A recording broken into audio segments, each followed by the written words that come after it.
Let's make some cute cat keychains with our embroidery machine.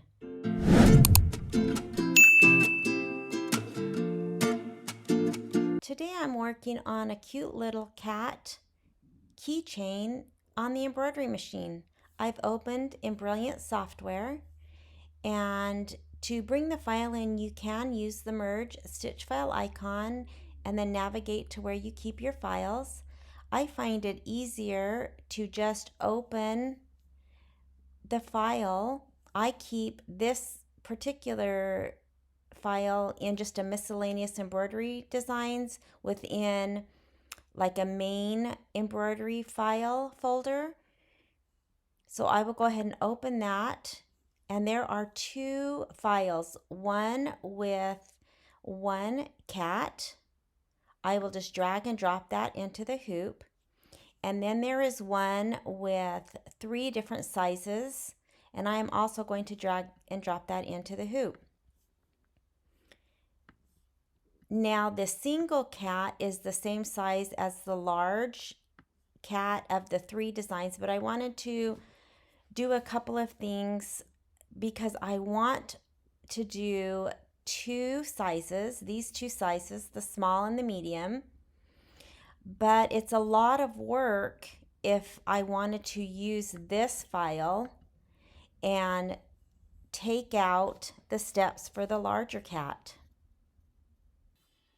Now, the reason it's more complicated, it's not really complicated, there's just a lot of steps, is because this set of 3 cats are combined. So if I go to the Stitch Simulator and run this, let's get through this first cat.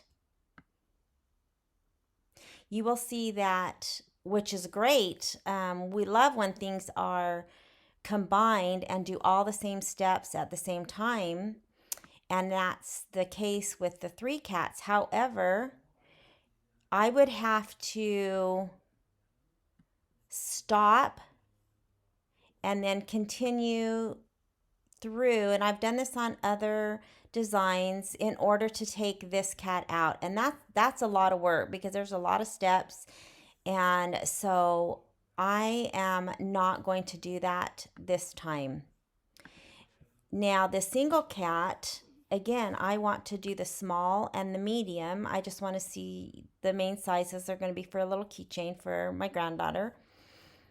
And Embrilliance allows you to enlarge or reduce the size of a design only to a certain point, which is good because it will not allow you to change the size too much, because then that starts messing with the stitches and then you won't get a good stitch out. And so if I go as low as I can go with the Embrilliance software, I'm just actually a little bit smaller than this small cat. Up here you can see the size, and it's 1 7/8 inch. This little cat in the 3 set right here is actually 2 inches. So I'm going to enlarge this just a hair to 2 inches. And then I'm going to make a copy. So I am on a Mac, so I am going to Command C to copy and Command V to paste, and that pastes it right on top. And then I am going to enlarge this to 3 inches.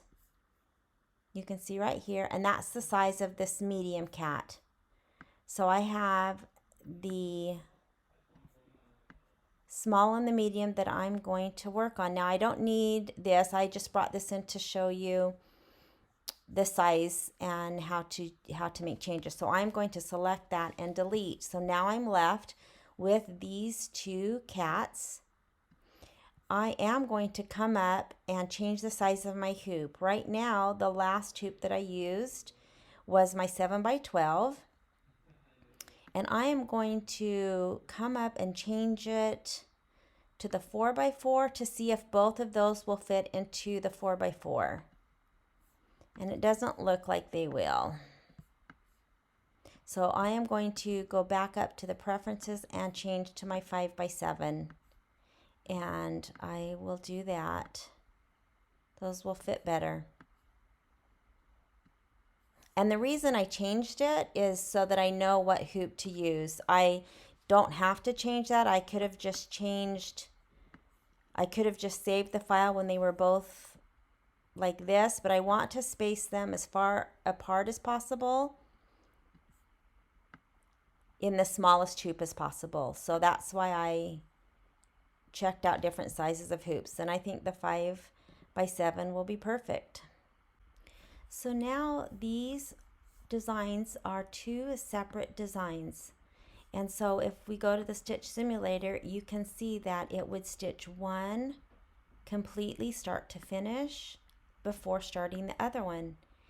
And I do want them sorted so they stitch out the same steps at the same time, just like when we had the set of 3, each of the steps was done at the same time. So I need to color sort. But before I can color sort, I do need to make one change.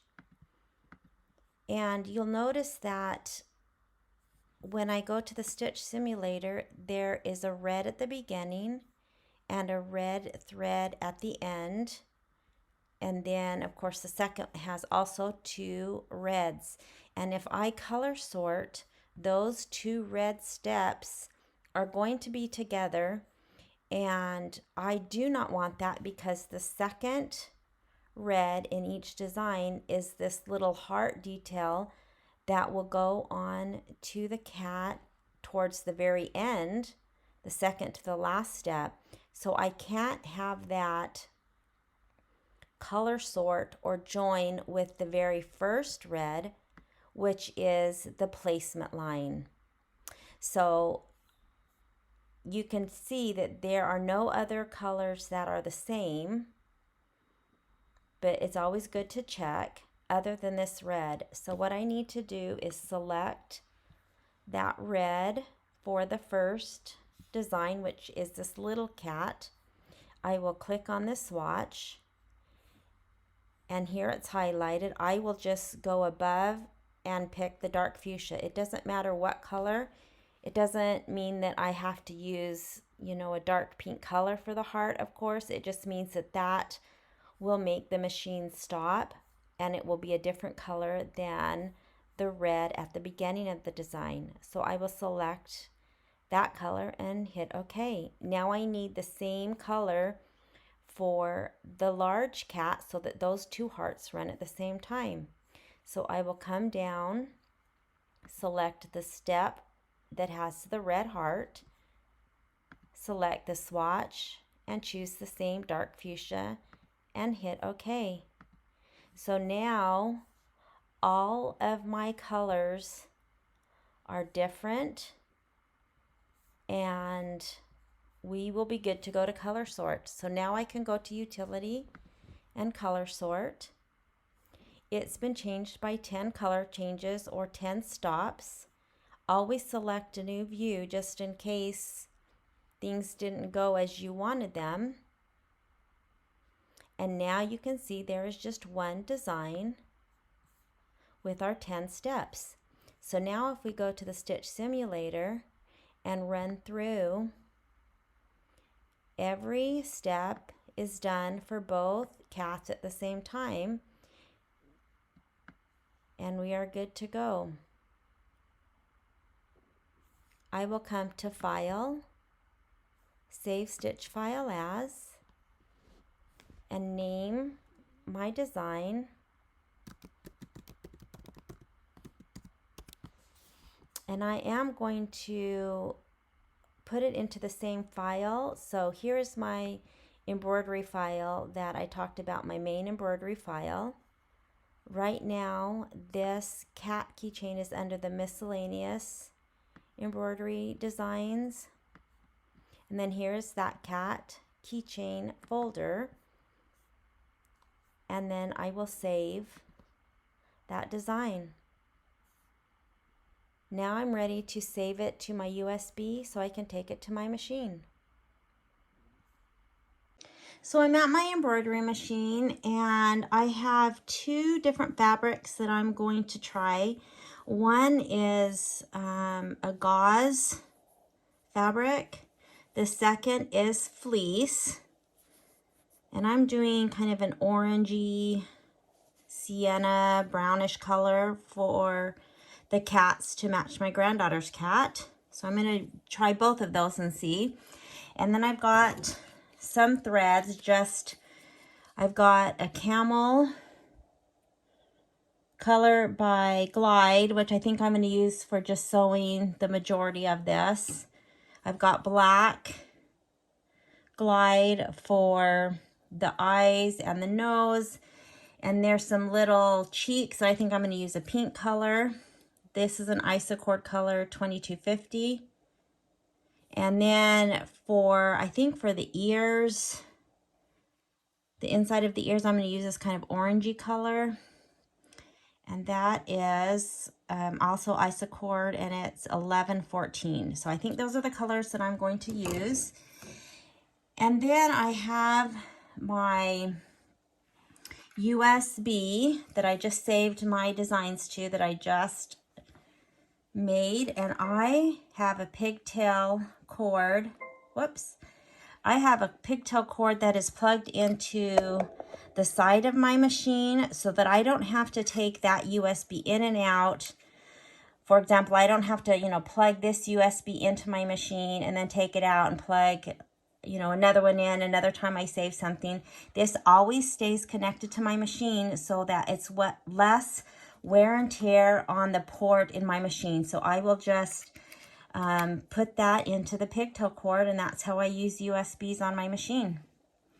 So now I will come to embroidery, and then I need to go to the USB, and there is my cat. It's the only thing on this USB as of right now, so I will select that, and I will hit set. And I will go up to the setting that looks like a piece of paper, and I need to change my hoop to the 5x7. And last thing that I did, I was on the very lowest speed, so I'm going to increase that. I usually stitch at about 700 or 800. And I will select OK. And then it's centered when it comes into the hoop, so I will select embroidery. And it will start with the placement line so I know where to place my fabric. So I have my 5x7 hooped with no show mesh stabilizer. And if you've watched any of my other machine embroidery videos, you know that as much as I can, I leave the stabilizer attached to the roll or the strip if it's something that I've cut to use less stabilizer. And so I've got this stabilizer hooped, and it fit the best coming off to the left hand side. So my roll is just dropped to the side of my machine, and then I have some slack so that it doesn't cause any issues while stitching. But that's how I will do these two designs. And then when I get ready to stitch it in the second fabric, I will move this over and I will show that. But now I'm ready to go and stitch out, so let's start with the placement lines. Now one more thing I need to do, since I have the stabilizer still attached to the roll and I want to get as much use as I can, I am going to move the design as far to the right as I can, since my stabilizer is coming off to the left hand side. Is it that big of a deal? No, it'll save just a couple inches, but that adds up over time. So I can just move it, but if you wanted to do something precise, like you can just move it with, your finger anywhere. So I could, get pretty close. However, if you want to move it and keep it centered, or let's say you have a design that you want in the very corner or whatever, you can come to layout and move, and then use the arrows. And it won't let you go outside of the hoop because I have the correct hoop selected and my hoop is in my machine, so it won't let me go over those boundaries. So I have it all the way to the left, and now I can select OK. I always like to come to this plus minus needle, because if for some reason I need to skip ahead or go back if something didn't stitch correctly, I'm ready to go with these. These move the steps of the layout either forward or backwards, or, you know, many times if you've watched my other videos, I've had to use the needles. Let's say if I had a thread break and I needed to go back maybe, you know, 10 stitches or 100 stitches or whatever, I've used these. So I usually always try to get to this screen when I'm ready to stitch. And of course it does show the layout, which is to do the placement line. So let's get started.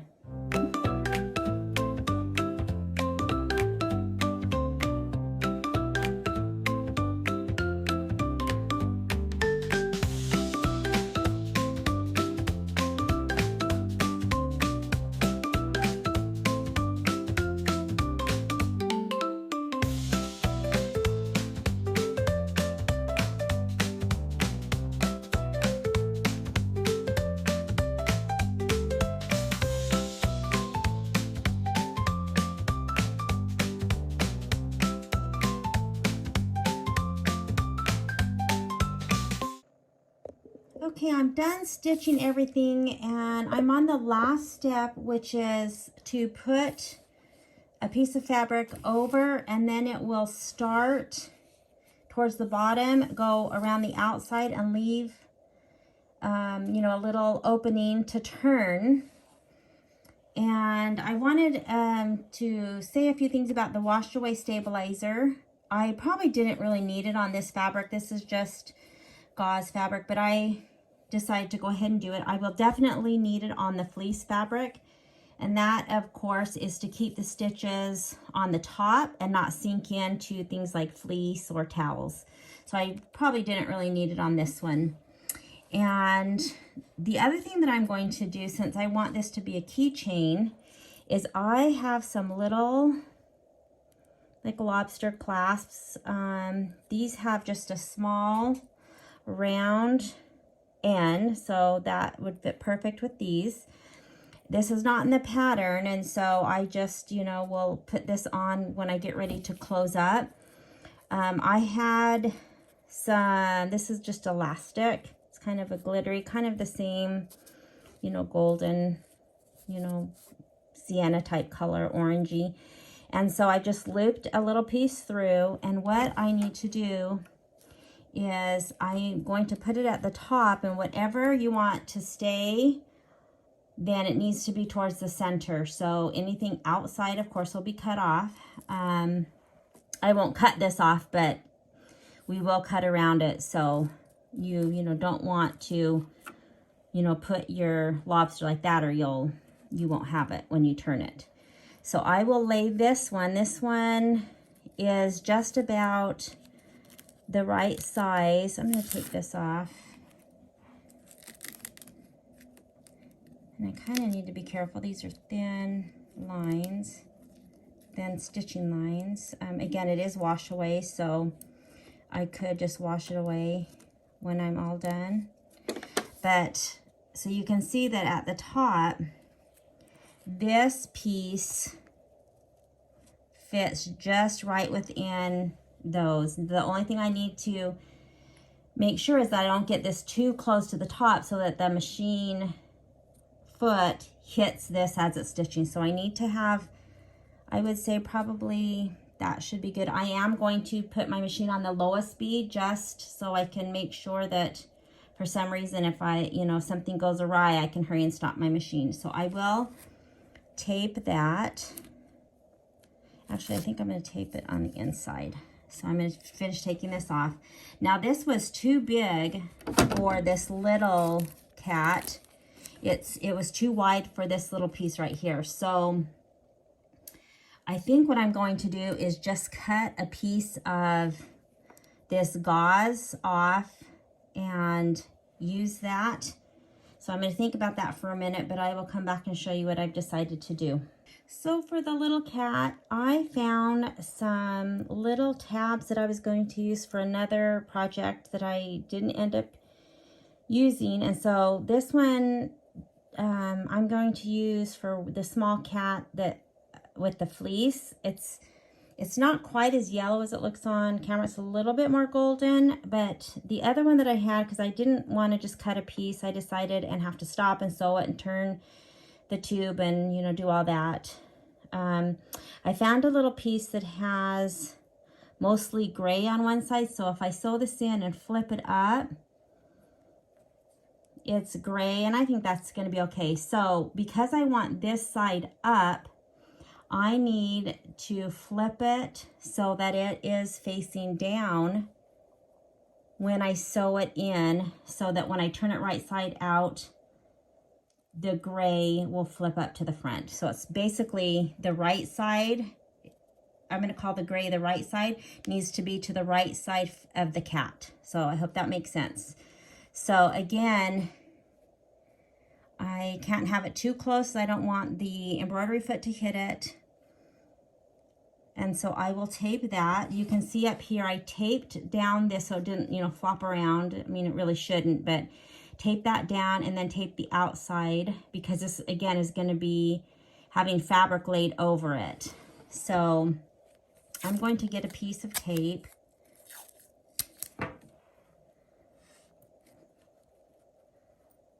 And I think that should be fine. So I'm going to tape the outside so it'll hold and not flip up. And then I'm going to tape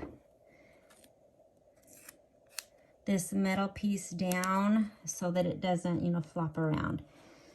So now what I need to do is cover this with the fabric. And because, again, I did the same thing as the stabilizer, I left this whole strip that I purchased off, you know, at the store. I am just going to bring the opposite side and place the selvages, you know, right over and make sure it's all covered. I'm not going to tape it or anything. I kind of will just hold it down. I just want to make sure everything's covered. And so the rest of this strip, of course, this is the fold over here, will just lay off kind of like the stabilizer does. Make sure I don't have any excess underneath. It looks good. And again, this is completely unnecessary. This is something that I've always done, and helps me save on fabric and stabilizer and all sorts of things. So of course the directions say, you know, you just cut a piece that's wide enough for both times. You don't leave anything attached, and then you're good to go. So let me get this last step stitched out.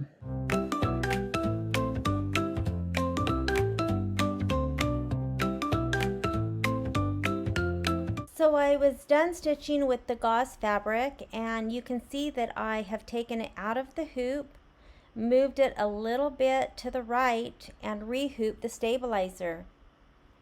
Now I will go ahead and do the same steps with the fleece fabric.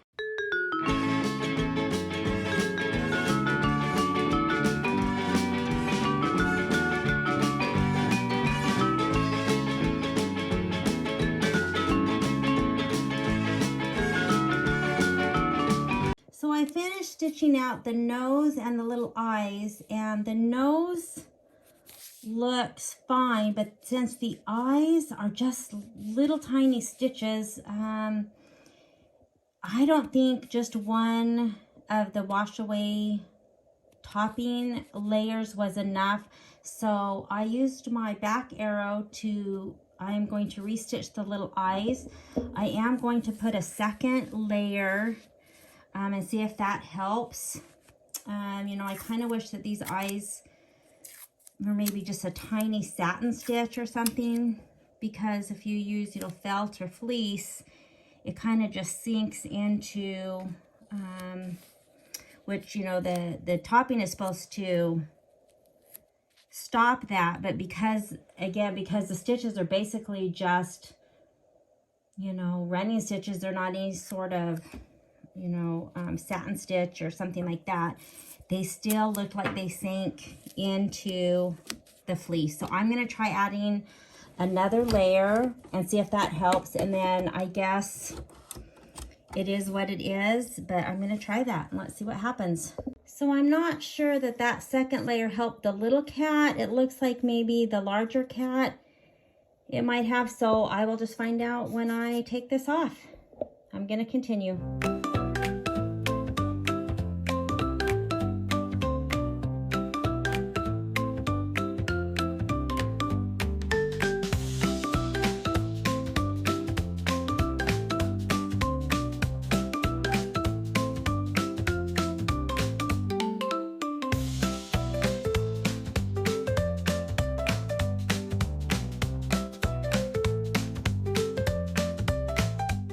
So I'm done with both of the cats, and before I cut this off, I kind of wanted to show you what I've done. So when I laid the fabric down, I put it, of course, to the very edge, did all the stitching, and then brought the other selvage edge over it. So you can see right now, this is the fold. So when I cut this off, I will still have this long piece of fabric. So I'm going to cut, so now I still have this whole piece of fabric, and that's again not necessary. It's just something that I've always done. And here is the stabilizer, the roll of stabilizer that I had to the left of my machine. You can see how little stabilizer we used. This would have been less than just one hooping, you know, the regular way. So now what I'll do is I won't just cut it off here. So that's the whole point of moving the design to the right and putting these close together, is I will take this out of the hoop.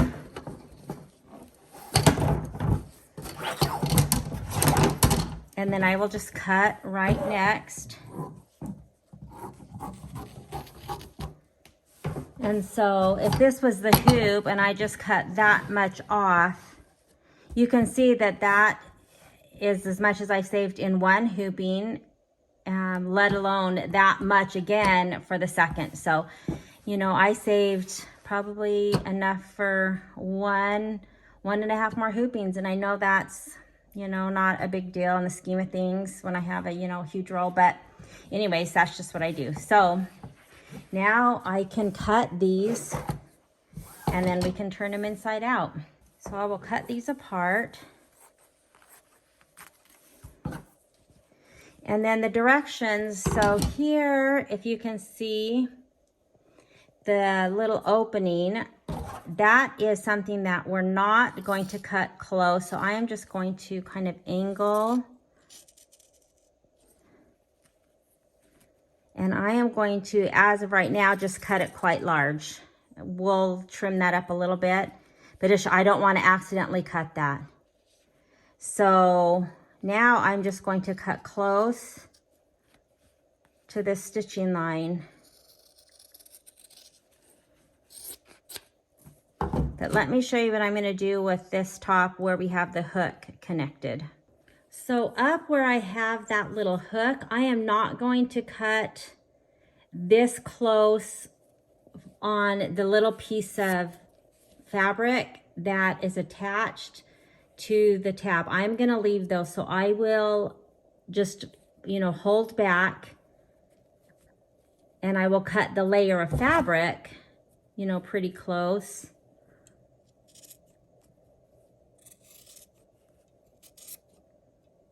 I could use smaller scissors and get even closer. And then I will do the same to the other side.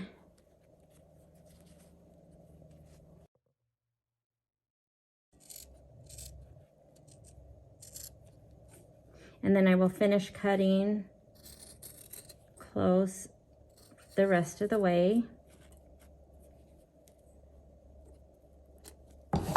So you can see that I've left this and I am not going to cut that because that'll be, I mean, this is a really tiny piece and it's lightweight, but I don't want that pulling through and then having the clasp, the little hook come out.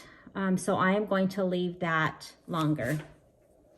And that's tiny. I hope we can get that pulled out. I am going to cut, I need the two fabric pieces, but this piece that's below the opening of stabilizer, I'm just going to cut that off. And I will do the same to all of the other 3 pieces.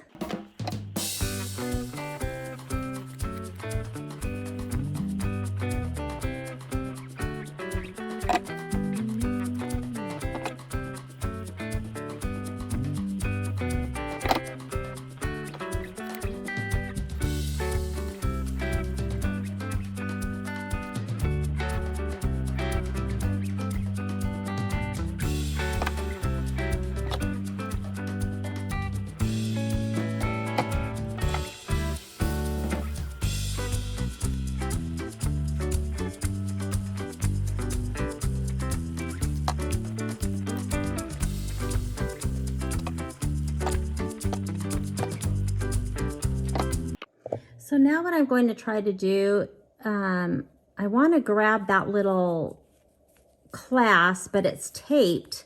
So I'm going to try to kind of pull this down and see if I can get some of that tape off so that I can just use that to my benefit to help turn these. So let me see if I can get this tape off. I'm going to kind of hold the clasp down so I don't just pull on it, and I got the tape.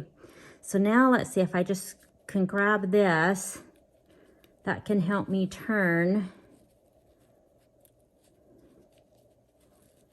And these are tiny, and this is the big one, so I'm interested to see what happens with those little ones. So I have, this is, you can use, you know, any turning tool. This is a paint, little dot maker. Just something that's not sharp in the end because you don't want to poke through any of the seams. So now I will just kind of poke the ears out. Cute. And then kind of just run that ball along the seam to kind of just make sure all of it's pressed out.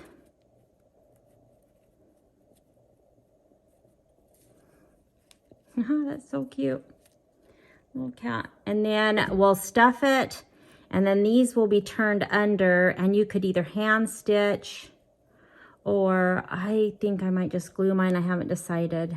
But you would just turn those under and then try to do your best to, you know, make it smooth. That's super cute. Okay, so I'm gonna try this little one, and let's see how we can do this. The clasp is right there, but remember it's taped. There, I think I can get it. Where's my nails when I need them? I cut all my nails off, and I'm letting them regrow because I had several breaks, so I'm not used to these short nails, and I definitely use my nails as tools against professional advice. Okay, let's see if I can get that enough to pull.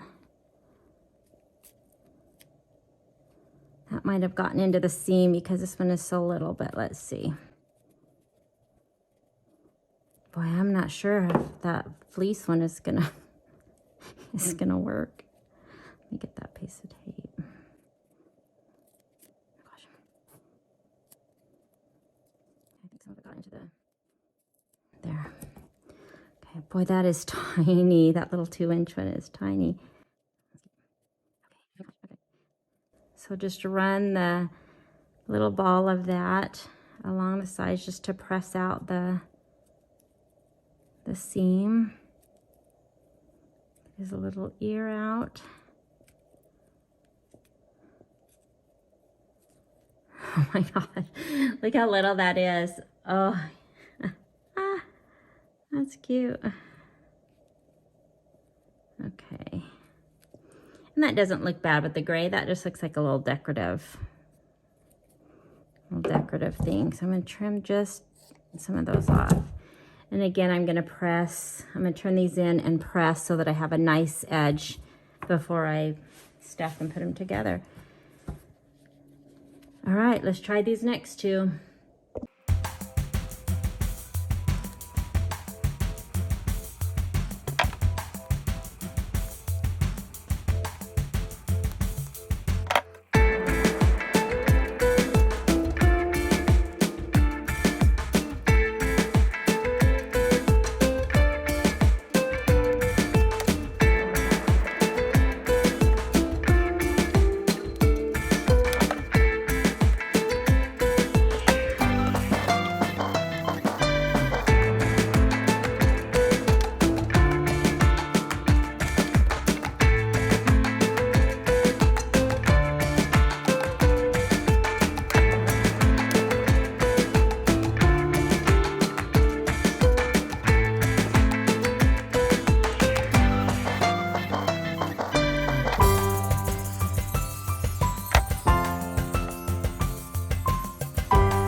Okay, a couple things I learned.